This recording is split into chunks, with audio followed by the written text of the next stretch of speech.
farko abin da za ka yi, za ka shiga abin nan Google Chrome ne, za ka yi searching FX Replay. Idan ka rubuta kamar haka zai kawo maka, kaga akwai FX Replay a ƙasa, dama ni na neme shi. Idan ya kawo maka kamar haka, za ka danne kan shi, zai buɗe maka. Bayan ka ɗan jira ya buɗe maka kamar haka, wannan matsalar network ne. Bayan ya buɗe za ka danna wannan get start ɗin nan. Zai kawo ka nan gurin, a nan ƙasa za ka ga inda aka sa login a ƙasa, sai ka danna login. Bayan ka danna zai kawo ka nan gurin, za ka sa email ɗin da na tura maka da modifiers ɗin da na saka a nan gurin, sai ka danna login. Zai yi searching, zai kawo. Bayan ya buɗe zai kawo ka nan gurin. Idan ya kawo ka nan gurin, nan inda aka sa backtesting session, za ka danna gurin, sai ka jira zai kawo ka wuri kamar haka.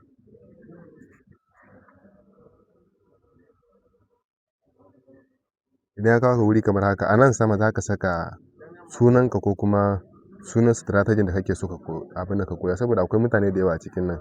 Saboda ka gane sunanka, idan ka tashi za ka je ka nema. A nan ƙasa kuma za ka saka da kamar kuɗi nawa za ka fara trading, sai kuɗin za ka saka a nan. A nan ƙasa kuma za ka saka wane currency ne za ka zaɓa, GBP USD ne, Euro USD ne, Gold ne, BTC ne, kowanne akwai a nan. In ka rubuta zai kawo, sai ka danna kan shi. Gashi nan ni na zaɓi wannan GBP USD, zai zauna a kai kamar haka. Bayan ya zauna a nan ƙasa, inda ya nuna muku select chart layout kenan, a nan za ka saka kamar ganuwa kenan. Za ka saka kamar wani shaida haka, ni na saka Asta Niger FX. Ya wuce nan kuma za ka zaɓi kamar bayanan da kake buƙata a baka, na daga wane shekara zuwa wane shekara. Ni a nan zan zaɓi 2025 ne, shekara 2025 zan zaɓa. Za ka danne kan inda aka sa shekarun nan, zai kawo maka, sai ka zaɓi 2025. Sai zai tambaye ka daga wane wata za ka fara, farkon fara trade ɗin, daga wane wata za ka fara. Sai ka duba, ni zan je farkon wata ne.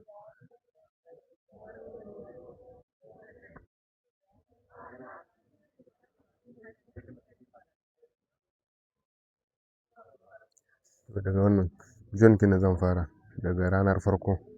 Sai zuwa wane shekara kenan, zai tambaye ka zuwa wane shekara a nan gurin, inda aka sa fed date ko menene,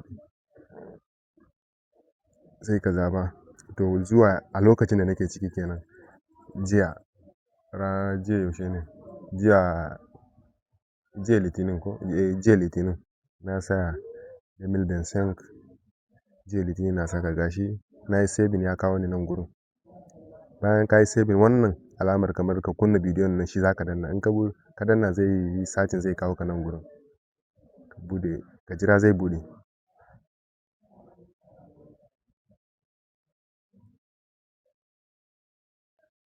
Idan ya buɗe maka kamar haka, wannan alamar bolin kenan, wannan layi wanda yake kalan saman nan, shi za ka je ka cire. Za ka danne wannan, akwai wani ɗan rubutu a inda kuka ga GBP USD kenan, na riga ni na cire shi. Za ku danne ku goge shi ya zamto babu. Idan yanzu kuna so ku yi analysis, yanzu time frame kin yana a matsayin minti 1 ne, na maida shi minti 3, zan maida shi minti 5, saboda in kalli ina kasuwa za ta je.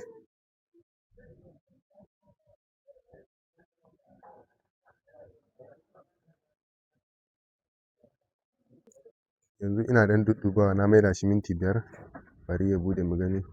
Yanzu na maida shi minti 5. A nan idan kuka kula, an samu break of structure, sannan akwai order block a nan gurin. Yanzu zan yi tracing wannan order block ɗin.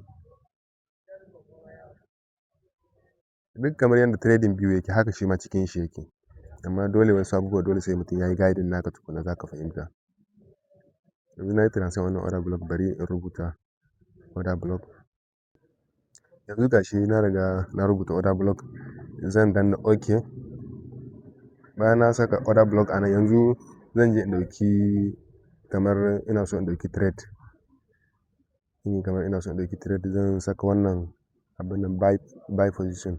A nan zan yi buy ne, tunda an samu break of structure kuma ga order block. Wannan shine confirm kenan.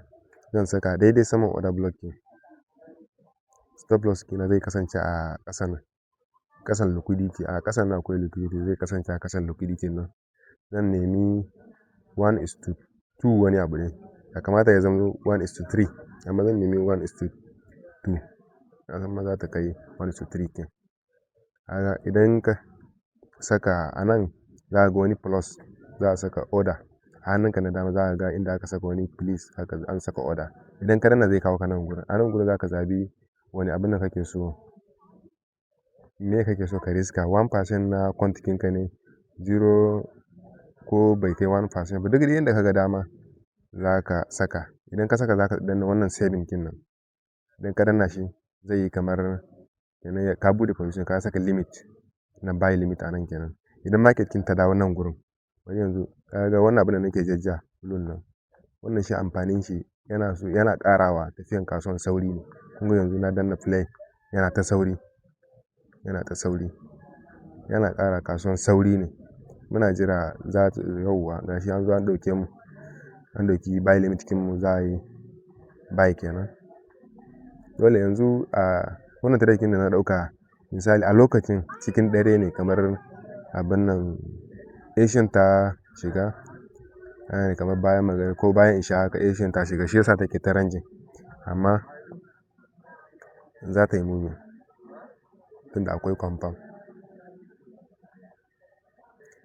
Haka za ka yi backtesting naka, za ka rubuta yanzu ga anan dalilin da yasa na shiga, akwai liquidity a ƙasa kuma an yi breaking structure, kuma akwai liquidity a sama an yi breaking structure, an samu order block,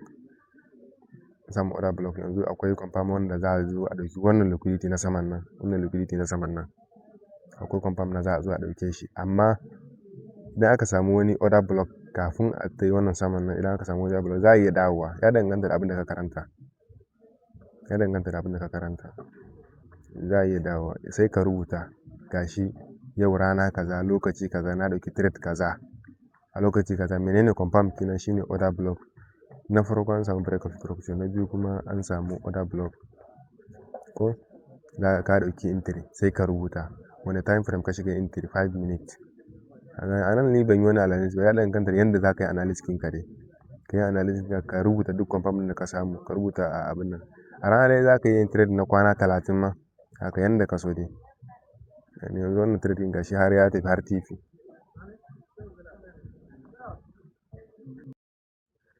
Da yanzu bari in ƙara ɗaukan wani entry, mu gani.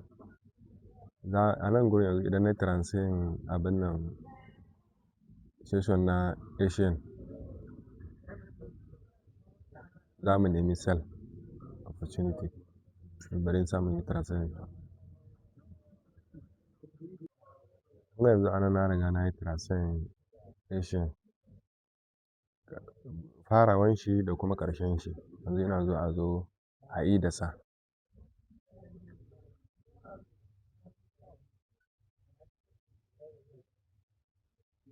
Gashi an riga an yi da sa ko, sai ka jirayi, yanzu za ka jirayi structure sai ka yi entry a ciki.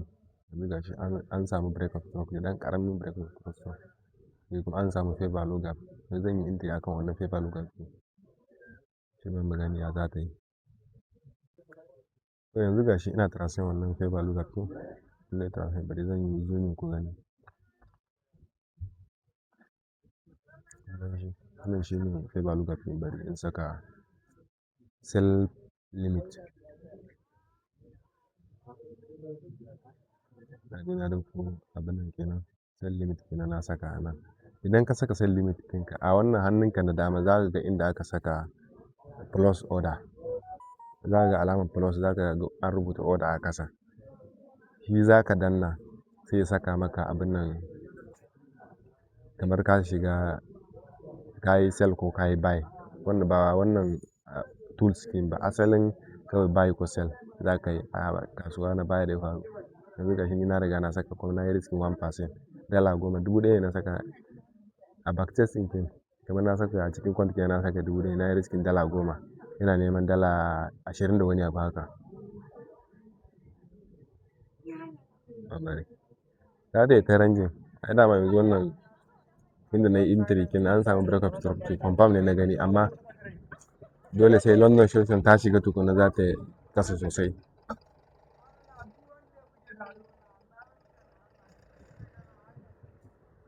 Kun gani ko? Kun gani ta yi sel. To haka za ku ta yi. Yanzu duk confirm ɗin da kuka samu, wane lokaci ne, wane session ne, daidai wane lokaci kuka yi entry, wane lokaci ta kai TP duka za ku rubuta. In ma ka ci SL za ka rubuta, in ma ka yi winning za ka rubuta, me yasa ka yi winning duka dai za ka rubuta.